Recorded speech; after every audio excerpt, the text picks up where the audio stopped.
Hi, I'm Steve Clemons. I run the foreign policy programs at the New America Foundation, and I write the political blog, The Washington Note. We're here today with Jim Locher, who heads the Project for National Security Reform and is one of America's leading experts on what is known as the Goldwater-Nichols Act. Jim, thanks very much for joining us. I guess first, what many viewers may not know is what the Goldwater-Nichols Act was all about. Why there was so much concern. Lawrence Wilkerson gave a major speech in 2005 here at the New American Foundation saying the national security decision-making process was broken. And what he was really saying is that Goldwater-Nichols is broken, no longer working. Can you tell us what the Project on National Security Reform is doing to deal with that issue and to deal with the Goldwater-Nichols deficit, if you will? Sure. Well, first of all, Goldwater-Nichols only focused on the Department of Defense. And there it's been a huge success.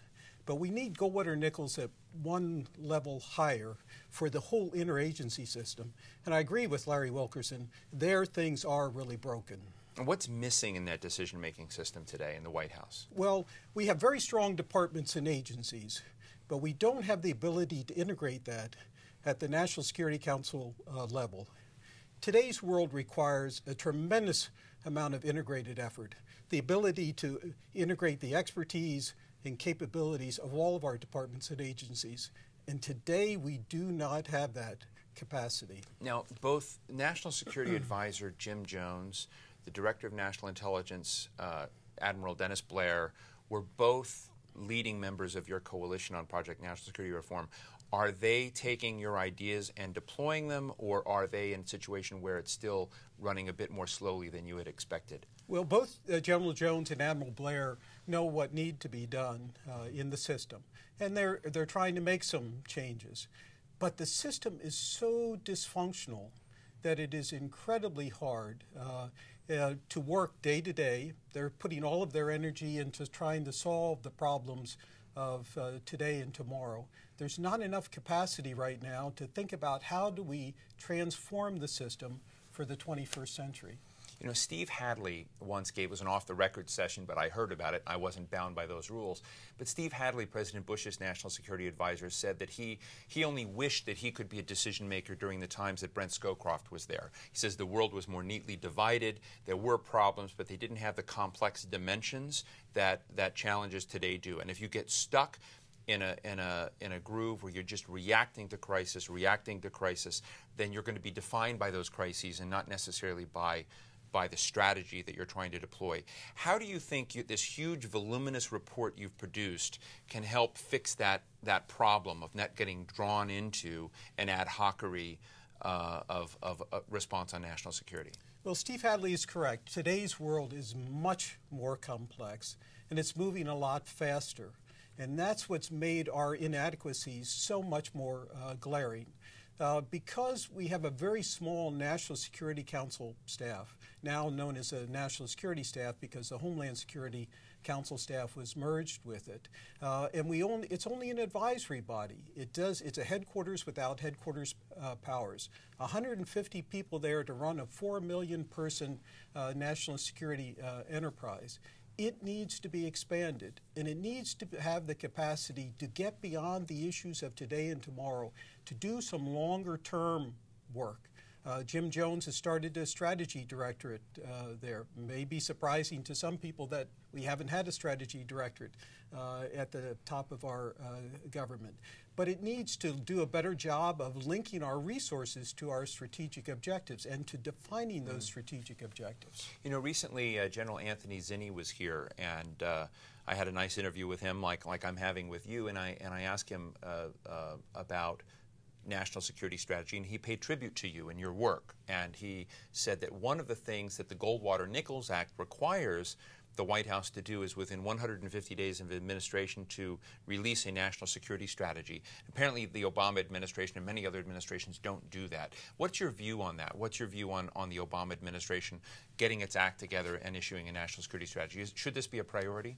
It should be a priority. Now, there have been lots of other demands on the Obama administration here at the beginning. And the strategy documents, which have traditionally been prepared by various administrations, have been weak.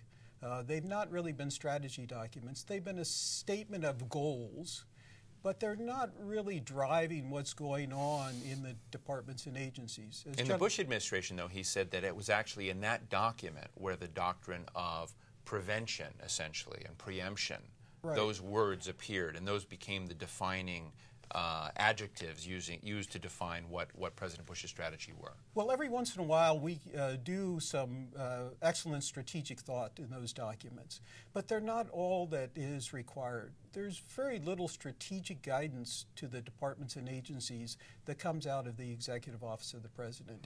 And at a time in which we need to unify and integrate the capabilities of our government, we need a lot more strategic guidance. That national security strategy document needs to be improved tremendously, needs to be given a lot higher priority in this administration and in every administration. And then just to close, to bring this sort of into the real world, we see this, I wouldn't call it a tug of war as much as it is a struggle between different views of the Afghanistan conflict. We had the release or the leaking of General McChrystal's analysis of the situation in Afghanistan.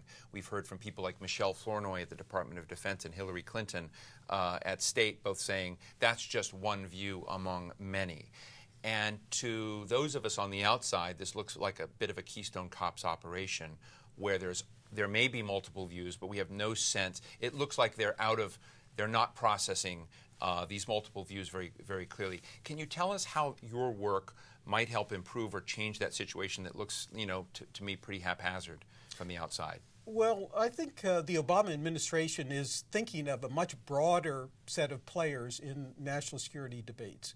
They've expanded the membership of the National Security Council, and many people are right that General McChrystal has provided the military perspective. But there has to be the diplomatic perspective. We're talking about doing a major nation-building effort in Afghanistan, which will involve many other parts of our government, and that's really a critical question. We know we have the military capacity to do many things. There is the question of whether we have that civilian capacity to marry with that military capacity to do that nation-building in Afghanistan, the really hard work that will be required.